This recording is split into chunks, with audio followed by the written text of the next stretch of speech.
And for some Americans, improving their relationships is always a big New Year's resolution. Hmm. The pandemic has taught us to appreciate our connections with family, friends, and significant others. Absolutely. And if you need some help getting your New Year's off on the right foot, we have our resident love doctor in this morning joining us right now to answer your questions is certified relationship and marriage coach Jennifer Blancool. Good morning, Jennifer. Good morning, Ken and Emma. Thanks for having me. I love being here. Thank Of you. course. Good to see Thank you for joining us. Yeah, thanks for coming. First is a question from Brian in Portland. And he writes, how do I get my wife to stop tearing into me the second I walk in the door from work? Instead of noticing the things I do work hard at and do, she's constantly complaining at me about all the stuff I haven't done or done right. So how do we make my coming home a happier experience? That's a good question. I hear, from a guy's perspective, I hear this more often than you would think. It's like, just let me come home from work and maybe take a few minutes before you start tearing into me about what I need to do around the house or what I didn't do before. Without exaggeration, I hear this every day in my work from my male clients. It's a big thing. So Brian, my heart goes out to you. You're certainly not alone, like Ken said.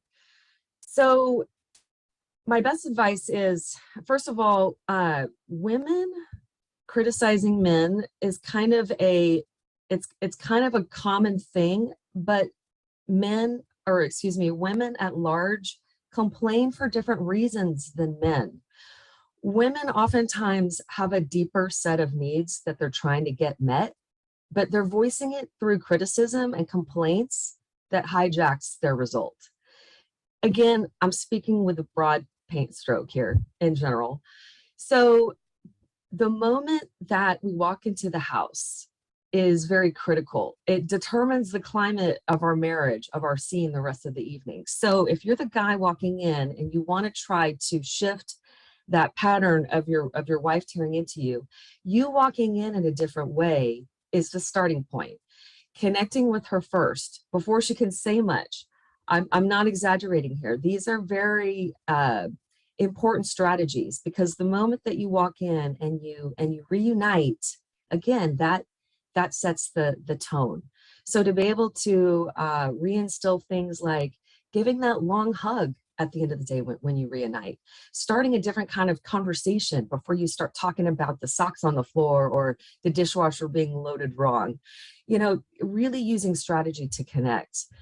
Another thing is complaining at our spouse who's complaining at us rarely works. So being the one that steps up and teaches certain insights and sets the stage for a new way of being is where it's at. For example, there's a huge piece of data out there that says to have a happy marriage, we've got to have 5 compliments for every 1 criticism. And I'll tell you, the majority of couples out there, at least the longer term committed married couples that have been together for a while, they're doing the opposite.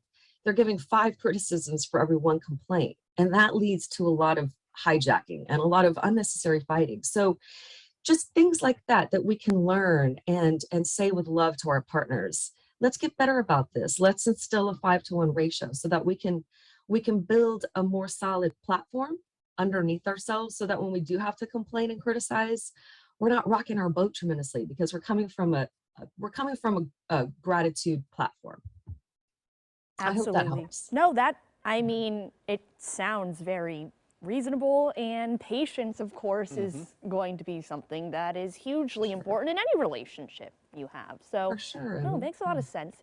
Our second question, it's more of a platonic one. It's from an anonymous writer, and they wrote, how do I deal with the feelings and frustrations I have when good friends don't support me and have my back the way I have theirs?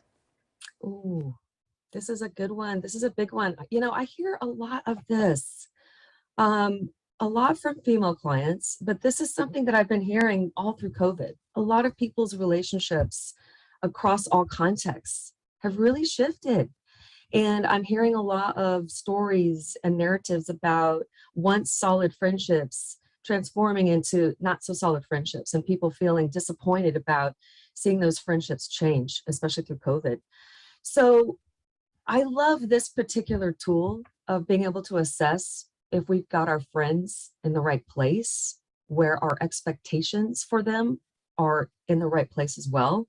So this tool is called right hand, left hand, and you can mix it up whether you're a right hand or left handed person. So I'm a right handed person. So in my right hand are my friends that are my have my back friends. These are my friends that are going to lift me up. They're going to support me. They're not going to judge me. I can go to them with my stuff and I can trust them. In my left hand, I've got my other awesome friends. I might have fun with these friends, but I might not be able to rely on them on a deeper level that I can with my right hand friends. So what creates a lot of pain for us is when we're treating our left hand friends like our right hand friends, because then there's that layer of expectation, that higher level that we've got for right hand, but we're trying to place it on left hand people that might not be able to deliver that for us for whatever reasons. And so being able to assess, hey, where is this friend now? Maybe they were in my right hand before, but maybe I need to look at our friendship and shift so that I can shift my expectations and not, either stay in the friendship and transform my experience of it, or maybe you need to reassess if you should be in it. Okay, that makes a lot of sense, Jennifer, because we're talking about perceptions here. I mean, maybe their perception of the friendship is different from yours. So, Right. very That's good right. advice there. Yeah, thanks for joining us, and Happy New Year to you, Jennifer.